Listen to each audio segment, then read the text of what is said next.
Andrew Huberman rarely goes deep on the subject of corn, but if he did, I believe these are the 5 rules he would have shared with us. How do I know? Well, my name is Danny Banchev. I'm the founder of the Off Corn Academy. I used to struggle with that shit for 10 years, jerking off 5 times per day on average. Now I've been free for years, but most importantly, I've helped hundreds of men do the same.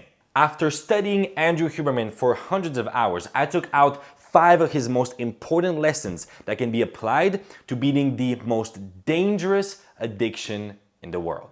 So without waiting any longer, let's break down the 5 rules Andrew Huberman would have shared with you if he could. Rule number 1, cheap dopamine is the enemy. Ever since the whole principle of dopamine detox became popular, a lot of people believe that dopamine is the problem, that we should limit dopamine and all that stuff. That's not the problem. The real problem is cheap dopamine. What I learned from Andrew Huberman is that the dopamine system is a natural system that has been designed through evolution to give us motivation to pursue activities that will increase the likelihood of survival and reproduction. It's the system that has ensured our survival as species throughout tens of thousands of years. There's nothing wrong with it. The problem is modern overstimulation. It is the amount of high rewards we can get for super low effort. You get access to more beautiful naked women than the #1 king in the world thousands of years ago. Not only this, but you get access to it from your cheap ass room, completely free, and all you need to do is have a device and access to Wi-Fi, which all of you do if you're watching this video. So if you feel like you're lacking motivation, drive, you're being lazy, surprise, cheap dopamine. When you're making a decision, for example, you want to quit corn for good, it's very important to understand you're not doing it just because it's wrong. You're not doing it, at least that's not my approach. You're doing it because there's so much more to life waiting for you on the other side. And one of the things is just innate, beautiful, natural drive towards mission, purpose, real masculine drive. All right, number 2. By the way though, before we keep going, I just want to make sure you know that the information and action steps I'm about to give you is all you need to solve that problem by yourself. You can watch my videos for free. You absolutely don't need to give me any money or buy my courses or my coaching programs. But it's also just generic information. So if you want to solve that problem faster and you want personal help from me so that we can deal with your own unique situation and create a unique action step for you, then you can schedule a free discovery coaching call with me. The link is in the description. Okay, number 2. What you watch is what you become.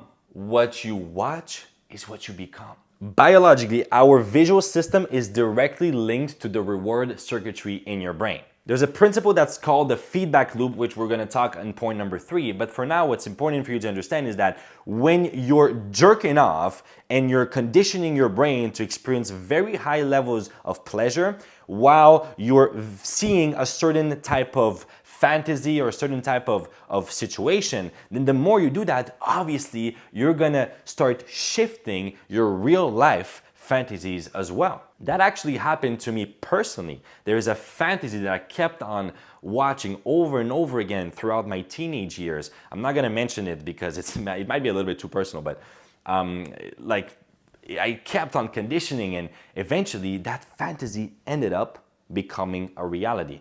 Now it's not something illegal, but it's something that still ruined a very important part of my life.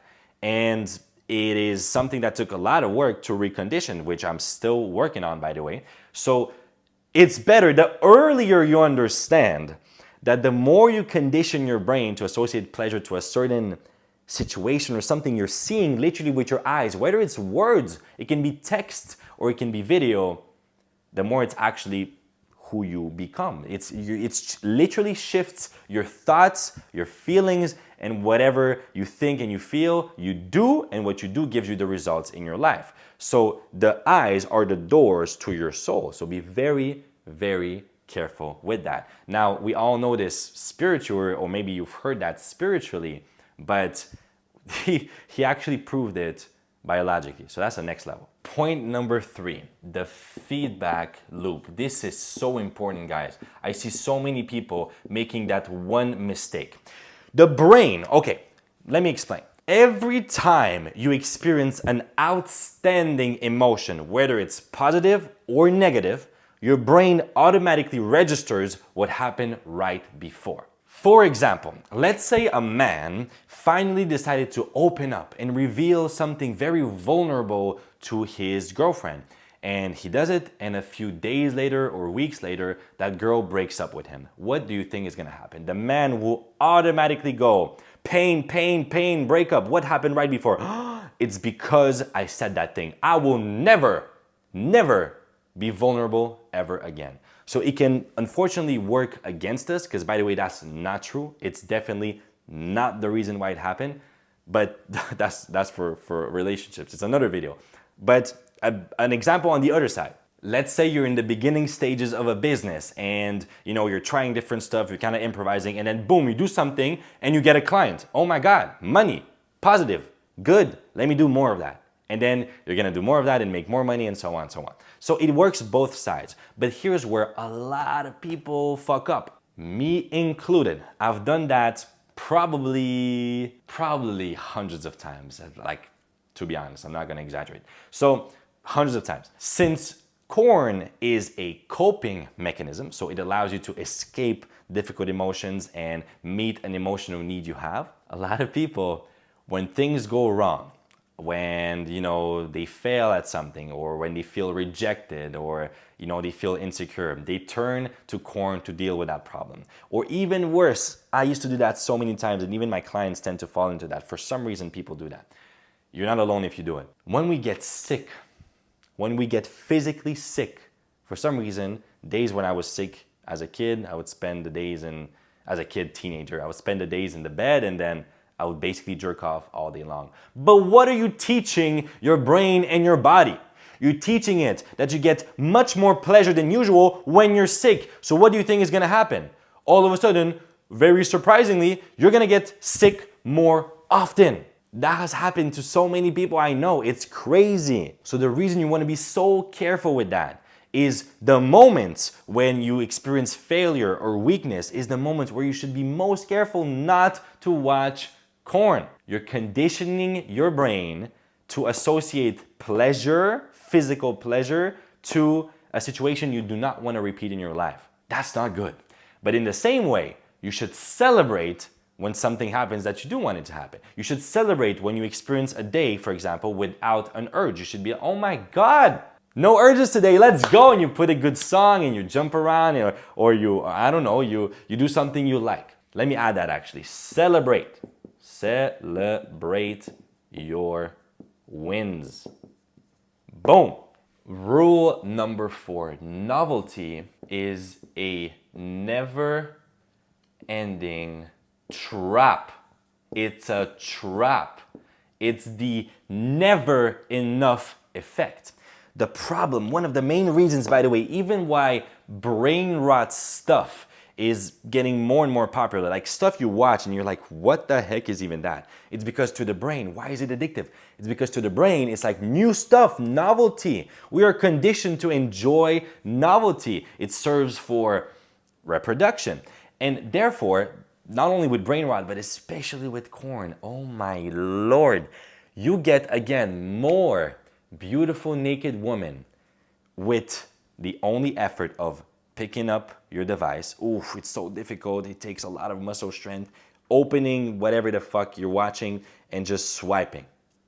That's the effort it takes. And get rewarded with infinite novelty. The problem is we've been conditioned for novelty never to be enough. And it used to serve us. Biologically, evolutionary. Of course it served us. Not in the present world. Be very careful with that because it leads to desensitization. That's a very difficult word to say. But desensitization, meaning it takes more and more and more and more to satisfy you.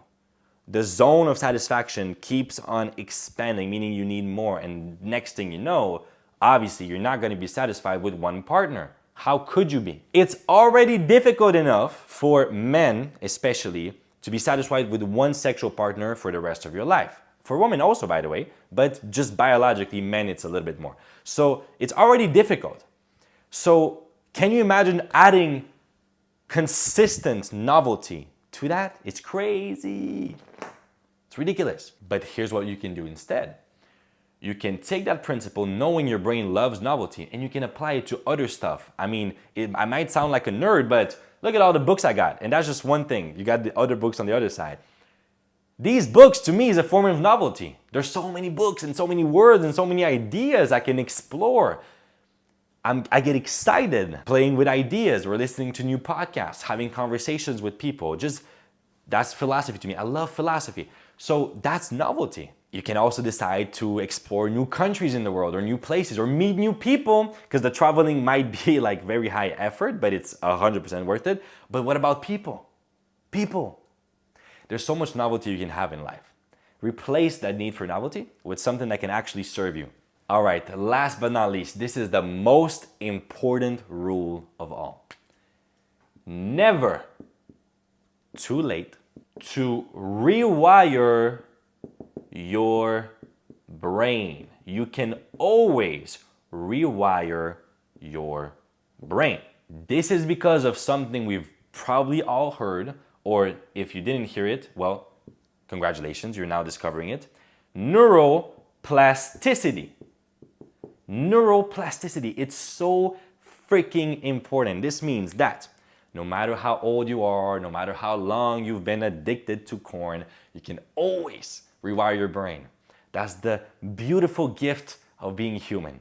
You can always consciously change. Sure, it was easier when you were a teen. Yes, the best moment to do the work was 10 years ago. Or if you've just started, whatever, like the first months you were doing it. That's the best moment. But the second best is now. So if what I said here resonated with you, you learn something new, you like the way I teach, then again, it's completely free. You can join our community or just schedule your free discovery call with me. It will be my pleasure. I've done that with hundreds of men and gotten incredible results. In all cases though, you can also just subscribe or not if you don't want to. I'll see you here pretty soon in a few days, and I'm sending you much love. Peace.